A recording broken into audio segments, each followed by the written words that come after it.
ధ్యాన మిత్రులందరికీ నమస్కారం. 41 రోజుల పాటు 41 మంది గురువుగారులతో మనం చేసే ఈ ప్రయాణంలో మనం మరొక రోజులోకి అడుగుపెట్టాము. ఈ రోజు 36వ రోజు. మరి 36వ రోజులోకి మీ అందరికీ ఇదే నా ఆహ్వానం. ఈ రోజు మనం తెలుసుకోబోతున్న ఒక మహా తల్లి, ఒక దేవత, ఒక బంగారు తల్లి అని చెప్పొచ్చు ఆవిడ్ని. ఆవిడ తన వర్క్ ద్వారా ప్రపంచవ్యాప్తంగా ఎన్నో మిలియన్స్ ఆఫ్ పీపుల్‌ని ఉద్ధరించారు. ఎంతో మంది ఆత్మహత్య చేసుకునే వాళ్ళని బ్రతికించారు. ఎంతో మందిని డిప్రెషన్‌లోంచి బయటికి తీసుకొచ్చారు. ఎంతో మందిని అనారోగ్య సమస్యల నుంచి బయటకు తీసుకొచ్చారు. జీవితం యొక్క పరమార్థం ఏంటో అర్థమయ్యేలా చేశారు.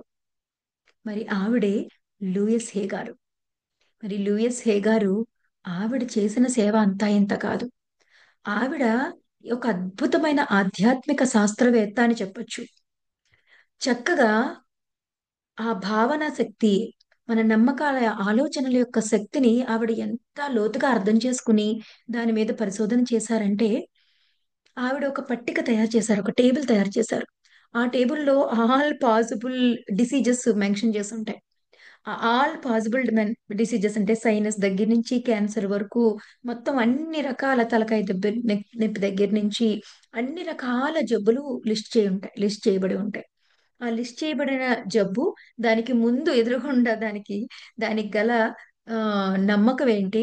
మీ భావన ఏంటి? జీవితం పట్ల మీ అప్రోచ్ ఎలా ఉంది? దేనివల్ల ఈ వ్యాధి క్రియేట్ అయింది? దాన్ని ఎలా మార్చుకోవాలి?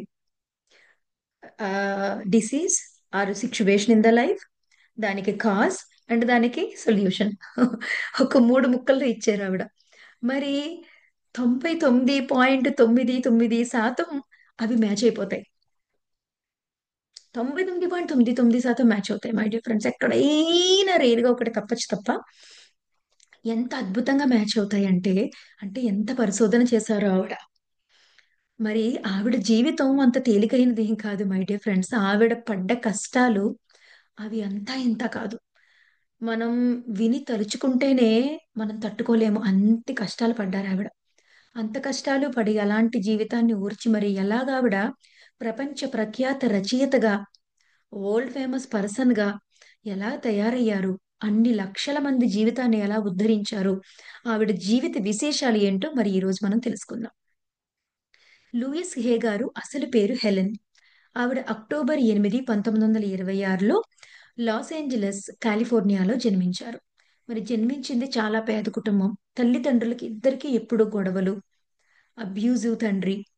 మరి 18 ఏళ్ల పాపగా ఉండగానే వాళ్ళ తల్లిదండ్రులు విడిపోవడం జరిగింది.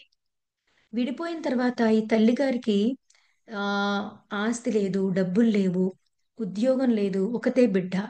ఏం చేయాలో తెలియక కొన్ని హార్డ్ జాబ్స్ చేయడానికి ఒప్పుకొని, అక్కడ బయటనే ఎవరికో ఒక పాపని అలా అప్పచెప్పేసి, బయట పొరుగింటి వారికి పనికెళ్ళి వస్తుంటే వాళ్ళందరూ కంప్లెయింట్ చేస్తుంటే, ఆ లూయిస్ హేకి కావలసిన ప్రేమ, ఆదరణ, భోజనం ఏమీ దొరకని పరిస్థితులు.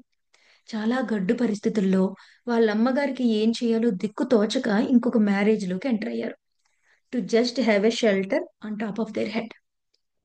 కానీ that was not a good decision. ఎందుకంటే ఆ step father is even more abusive father. ఇంకా అస్తమాను వాళ్ళ అమ్మగారిని, ఈ పాపని రకరకాలుగా అబ్యూజ్ చేసి, కొడుతూ వాళ్ళ చేత గుడ్డు చాకిరీ చేస్తూ ఉండేవాడు ఆ స్టెప్ డాడ్. వీళ్ళు రియలైజ్ అయ్యి ఉండాలా, వచ్చేయాలా అని రియలైజ్ అయ్యేలోగానే వాళ్ళ అమ్మగారికి మళ్ళీ కడుపొస్తుంది. ఒక చెల్లి పుడుతుంది. ఇంకా వాళ్ళక్కడ ఇంకా లాక్ అయిపోతారు. సో, ఇలాంటి పరిస్థితుల్లో ఆకలి, కరువు, మహా అయితే ఆవిడకొచ్చేదేంటంటే వారానికి ఒక 5 పైసలు చొప్పున ఒకావిడ గిఫ్ట్ ఇచ్చేవారు. ఆ పక్కన పిల్లల్ని చూసి జాలేసి వారానికి ఒక 10 సెంట్స్ 10 పైసలు ఆవిడకిచ్చేవారు. ఆ 10 పైసలు వాళ్ళేం చేసేవారంటే తీసేసుకునేవారు. ఫ్యామిలీ బడ్జెట్ కోసం తీసేసుకునేవారు వాళ్ళ అమ్మగారు. సంవత్సరానికి ఒకే ఒక్కసారి $1 ఆవిడకు దొరికేదట. ఆ $1తో ఆ అమ్మాయికి ఆ సంవత్సరం పొడుక్కి కావలసిన 1 గాని, 2 గాని ఇన్నర్స్ కొనుక్కునేవారట. అండర్‌వేర్స్ కానీ, ఇన్నర్ గాని. అంతే. అన్ అవి కొనుక్కోవడానికి కూడా బర్త్‌డే వచ్చి ఆ బర్త్‌డేకి ఎవరో ఇచ్చే $1 కోసం వెయిట్ చేయాల్సిన పరిస్థితి. అంత గడ్డు పరిస్థితులు. ఇవి చాలవన్నట్టు దానిపైన ఆవిడ 5 సంవత్సరాల పాపగా ఉన్నప్పుడు పక్కింటి ఒక ఓల్డ్ పర్సన్, ఒక పెద్ద ఆయన ఆ అమ్మాయిని రేప్ చేసేస్తారు. అబ్యూస్ చేస్తాడు, బ్రూటల్లీ అబ్యూస్డ్. ఆ తర్వాత ఆ డాక్టర్ ఎగ్జామిన్ చేయడం, తర్వాత అదొక్క పెద్ద హింస. మళ్ళీ అంత చిన్న పాపని డాక్టర్ ఎగ్జామిన్ చేయడము, తర్వాత కోర్టులకు తీసుకెళ్లడము, ఆ కోర్టులో సాక్ష్యాలు చెప్పించడము, అసలే అబ్యూజ్ అయ్యి physical, mental pain, fear, shame ఇవన్నీ అనుభవిస్తున్న అమ్మాయికి ఇవన్నీ జరగడం. ఆ తర్వాత అతన్ని 15 సంవత్సరాలు జైలు శిక్ష విధించడం. అతని కుటుంబ సభ్యులందరూ ఈ అమ్మాయిని, 5 ఏళ్ల పాపని నిందించడం. నీదే తప్పు, నీదే తప్పు అని చెప్పేసి ఆ నిందని తీసుకుని మరింత షేమ్ లోకి, గిల్ట్ లోకి ఆవిడ జారిపోయి సఫర్ అవ్వడం. అలా చిన్నప్పటి నుంచి చెప్పనలవి కాని కష్టాలు, మై డియర్ ఫ్రెండ్స్. ఎప్పుడు కూడా లో సెల్ఫ్ వర్త్, షేము, గిల్టు, భయము, ఆ పనిష్మెంట్ ని అట్రాక్ట్ చేసుకోవడము, నాకు అర్హత లేదనుకోవడము, ప్రేమించ ఎప్పుడు అటువంటి ప్రేమ దొరకకపోవడం. వాళ్ళ అమ్మగారు ఆవిడే అబ్యూజ్ లో, హింసలో ఉన్నారు. ఇంక ఈ అమ్మాయిని కాపాడే స్థితిలో ఆవిడ లేరు.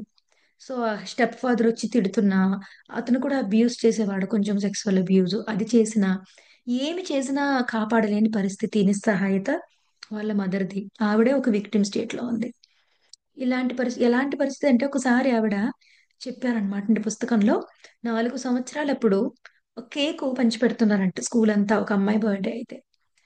నాలుగు నాలుగో నాలుగో తరగతి వచ్చే వరకు కూడా ఆవిడకి కనీసం కేక్ కూడా ఎప్పుడు ఒక్కసారి కూడా ఒక కేక్ కూడా తినలేదు. ఆ స్కూల్లో అందరికంటే చీప్ బట్టలు వేసుకుని, మట్టి కొట్టుకుపోయిన షూస్ వేసుకుని ఉండేది లూయిస్ హే అనమాట. ఎప్పుడూ మంచి ఫుడ్ అనేది లేదు తినడానికి. ఆ రోజు కేక్ తినాలని బాగా అనిపించింది. ఒక్కొక్కరు 2 3 పీసులు తీసుకుంటున్నారు. ఈ అమ్మాయికి వెళ్ళడానికి లోపల లో సెల్ఫ్ ఎస్టీమ్, ధైర్యం సరిపోవట్లేదు. ఆఖరికి ముందుకెళ్ళి అడిగే సమయానికి ఆ లైన్ లో లాస్ట్ లో ఉండిపోయి కేక్ ముక్కలేదు. అంటే నాకు కేక్ తినే అర్హత కూడా లేదు అని ఆవిడ గట్టిగా నమ్మిందనమాట, ఆ లో సెల్ఫ్ ఎస్టీమ్ వల్ల. అందువల్ల ఆ కేక్ కూడా అయిపోయింది ఆవిడ వెళ్ళేసరికి.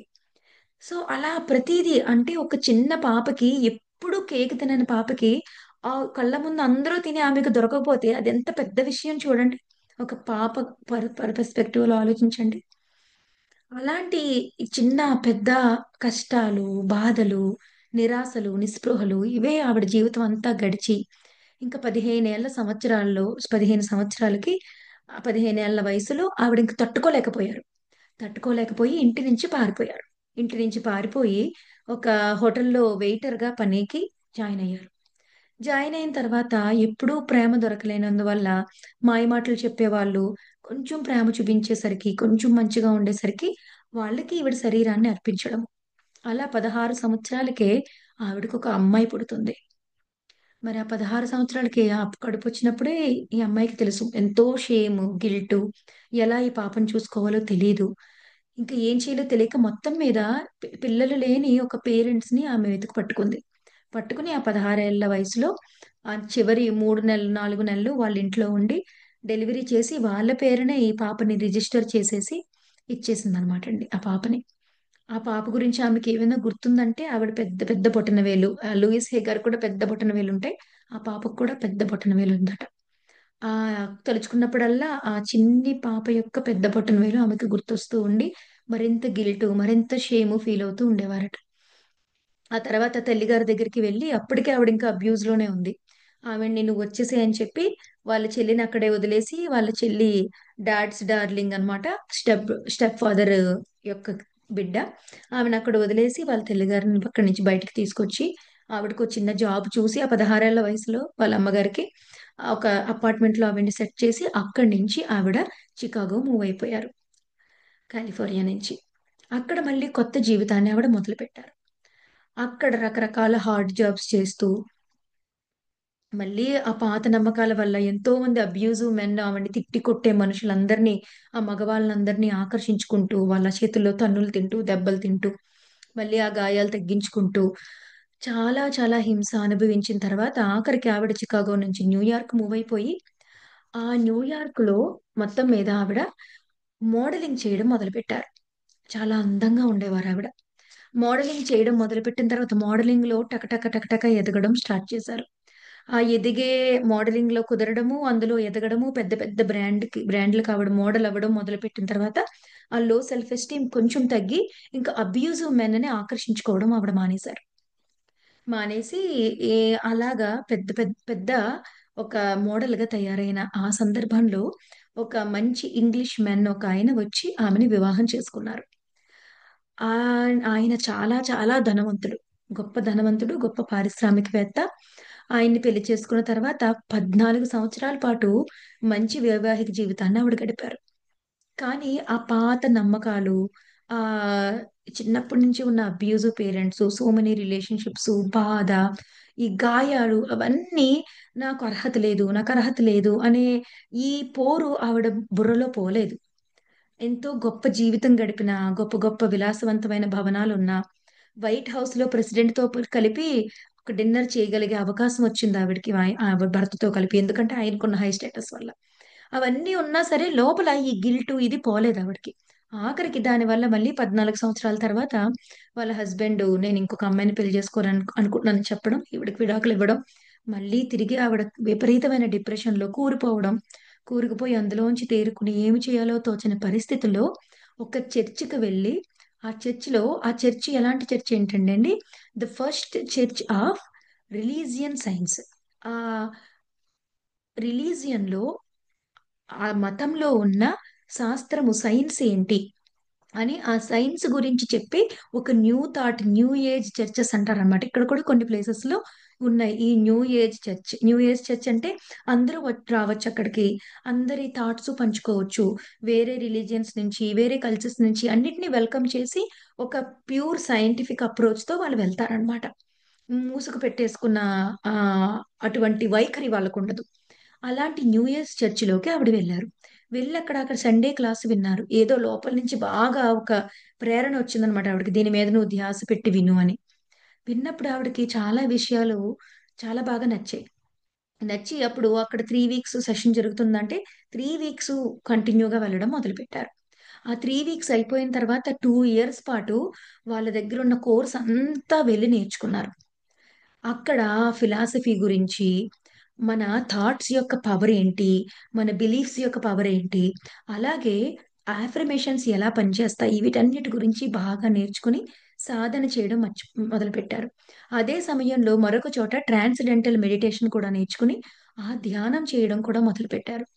ఈవిడ సిన్సియారిటీ, ఈవిడ కంపాషనేట్ బిహేవియర్ ఇవన్నీ చూసి చర్చి వాళ్ళే అక్కడ ఈవిడకి కౌన్సిలర్ గా జాబ్ ఇచ్చారు, ఆఫర్ చేశారు. అక్కడ కౌన్సిలర్ గా ఆవిడ జీవితం ప్రారంభమైంది. అలాగా కొంతమంది రావడం, వాళ్ళకి ఆవిడ చదివిన దాన్ని బట్టి, ఆ చదివిన దాన్ని బట్టి ఈవిడ జీవితాన్ని చూసుకుని, మొత్తం అవన్నీ ఆవిడ అర్థం చేసుకున్న దాన్ని బట్టి వాళ్ళు కౌన్సిలింగ్స్ చేయడం, వాళ్ళకి చాలా చక్కగా క్యూర్ అవ్వడం మొదలుపెట్టింది. మొదలుపెట్టిన తర్వాత ఆ చర్చిలో ఇంకా ఫర్దర్ గా చదువుకోవడానికి లేదు. ఆ 2 సంవత్సరాలు చదువుకున్న తర్వాత ఇంకా ఫర్దర్ గా చదువుకోవాలని చెప్పి కాలేజీలో MIU, Maharishi international university and అనేది ఉందన్నమాట. ఫెయిర్ ఫీల్డ్ లోకి వెళ్ళి ఆ ఎంఐయులో ఆవిడ మళ్ళీ చదువుకోవడం స్టార్ట్ చేశారు. అక్కడ అప్పటికే ఆవిడకి స్మోకింగ్, డ్రింకింగ్, రకరకాల బ్యాడ్ హ్యాబిట్స్ ఉన్నాయి. అక్కడ ఏ బ్యాడ్ హ్యాబిట్స్ ఉండకూడదన్నమాట. ఏమీ అలౌడ్ కాదు ఆ యూనివర్సిటీలో. సో మొత్తం ఆ డ్రగ్ సంబంధించిన ఆ వ్యసనాలు, స్మోకింగ్, డ్రింకింగ్ అన్నీ కూడా అక్కడ ఆవిడకి వెళ్ళిపోయాయి. రోజుకి 4 పూట్ల మెడిటేషన్ చేయించేవారు అక్కడ. అలా చదువుకుంటూ అక్కడ మెడిటేషన్ చేస్తూ అబ్యూజెస్ అన్ని వదిలిపెట్టడానికి చాలా కష్టమైన వాటన్నిటిని వదిలిపెట్టేసి, ఆవిడ అక్కడున్న యూనివర్సిటీ క్యాంపస్ లో ఈవిడే ఓల్డెస్ట్ స్టూడెంట్ అన్నమాట. అయినా సరే ఎంతో ఆనందంగా అక్కడంతా నేర్చుకుని మళ్ళీ తిరిగి వచ్చి ఆ చర్చిలో ఆవిడ కౌన్సిలర్ గా జాయిన్ అయ్యి, మొత్తం ఆవిడ చదువుకున్నది, ఆవిడ చేసిన రీసెర్చ్ అంతా కలిపి ఆ డీప్ గా అండర్స్టాండ్ చేసుకుని, నేను స్టార్టింగ్ లో చెప్పాను కదా ఒక టేబుల్ తయారు చేశారని, ఆ టేబుల్ అంతా తయారు చేసి హీల్ యువర్ లైఫ్ అని ఒక చిన్న బ్రోచర్ లాగా, ఫ్యూ పేజెస్ తో, కంప్లీట్ బుక్ కాకుండా ఒక బ్రోచర్ లాంటిది తయారు చేసి ఆవిడ స్పెషల్ వర్క్ షాప్స్ చేయడం మొదలు పెట్టారు.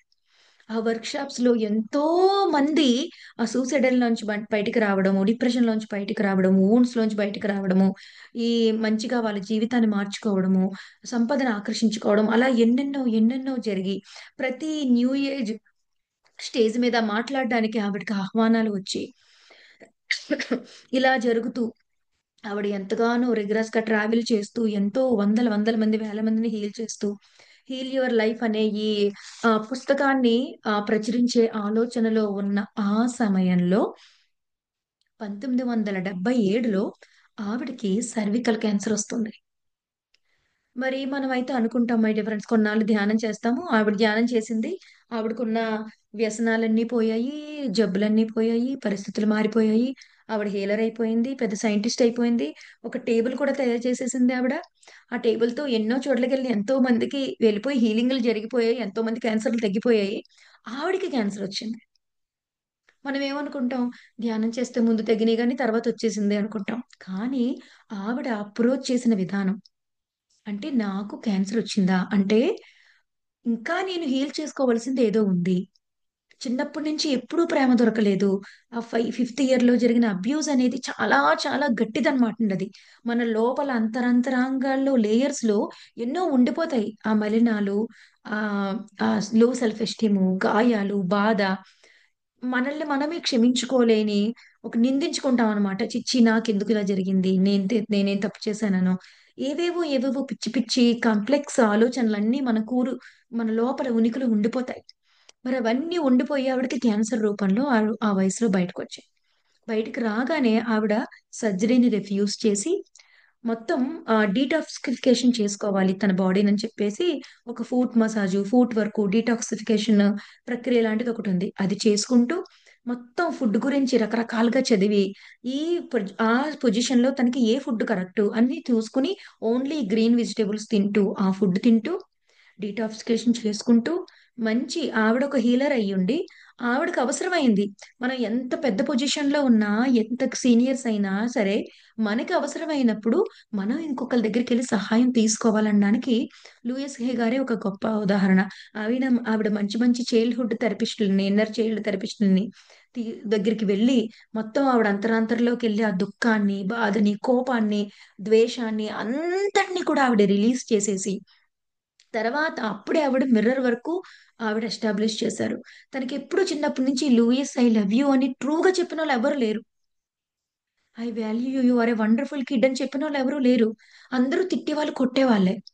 మరి ఆ మిర్రర్ ముందుకెళ్ళి Louise I love you, you are a wonderful kid అని చెప్పుకుంటూ you deserve everything, you deserve అని చెప్పి చెప్పుకోవడానికి ఆవిడకి ఎంతో వ్యతిరేకత వచ్చేదట. ఆ వ్యతిరేకతనంతా ఫేస్ చేసి, అంటే వ్యతిరేకతొస్తుందంటే ఒప్పుకోవట్లేదు. నేను డిజర్వ్ అని, నేను లవ్ అని. ఆ వ్యతిరేకతనంతా ఫేస్ చేసి, దాన్నంతా లెట్ గో చేసి, ఆఖరికి మళ్ళీ ఆవిడ ఆ మిర్రర్ వర్క్‌లో జయించి, మొత్తం మీద ఆ క్యాన్సర్‌ని ఎటువంటి ఏం సర్జరీ లేకుండా ఈ ఇన్నర్ వర్క్ ద్వారా బాధని రిలీజ్ చేయడం ద్వారా, మళ్ళీ ఆ లవ్‌ని కల్టివేట్ చేసుకోవడం ద్వారా, ఆ మిర్రర్ వర్క్ ద్వారా, డీటాక్సిఫికేషన్ ద్వారా, గుడ్ ఫుడ్ ద్వారా ఆవిడ క్యాన్సర్‌ని హీల్ చేసుకున్నారు. హీల్ చేసుకున్న తర్వాత 1984లో ఆ బ్రోచర్‌గా ఉన్న 'హీల్ యువర్ లైఫ్' అనే దాన్ని కంప్లీట్ బుక్‌గా చేసి, అదే సంవత్సరంలో హే హౌస్‌ని స్థాపించి, హే హౌస్ ద్వారా ఆ పుస్తకాన్ని పబ్లిష్ చేయడం జరిగింది. మరి ఆ పుస్తకాన్ని పబ్లిష్ చేసినప్పుడు అది ఎంత బ్రహ్మాండమైన సక్సెస్ అయిందంటే, చాలా తక్కువ సమయంలో 50,000,000కి పైగా కాపీలు అమ్ముడుపోయింది. 2 డజన్స్‌కి పైగా లాంగ్వేజెస్‌లో ఆ పుస్తకం ట్రాన్స్‌లేట్ అయింది. అనేక దేశాల్లో 35, 40 దేశాలలో ఆ పుస్తకం ఇప్పటికీ అవైలబుల్‌గా ఉంది. ఈ రకంగా ఆవిడ చేసిన సేవ ఎంత మందిని కాపాడిందో చెప్పనలవి కాదు మై డియర్ ఫ్రెండ్స్. ఇంకా ఎన్నో పుస్తకాలు ఆవిడ రచనలు కొనసాగిస్తూనే ఉండారు.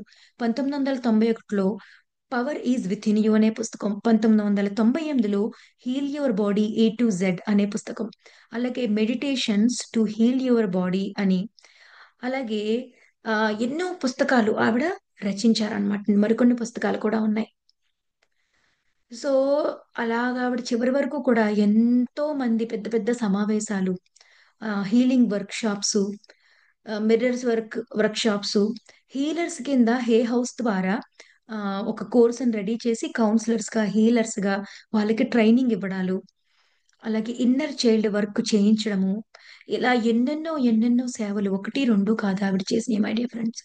ఇవన్నీ చేస్తూ ఒకానొక సమయంలో వాళ్ళ అమ్మగారు ఆవిడ బ్లైండ్ అయిపోయారు. ఆరోగ్యం బాలేదు అని తెలిసినప్పుడు వాళ్ళ అమ్మగారంటే ఈవిడకి ఎన్నో ఇష్యూస్ ఎందుకంటే ఆవిడ ఎప్పుడు చిన్నప్పుడు ఈవిడ కాపాడలేకపోయారు. ఎప్పుడూ ప్రేమ ఇవ్వలేదు. ఎప్పుడూ ఏ సౌకర్యం ఇవ్వలేకపోయారు ఆవిడ.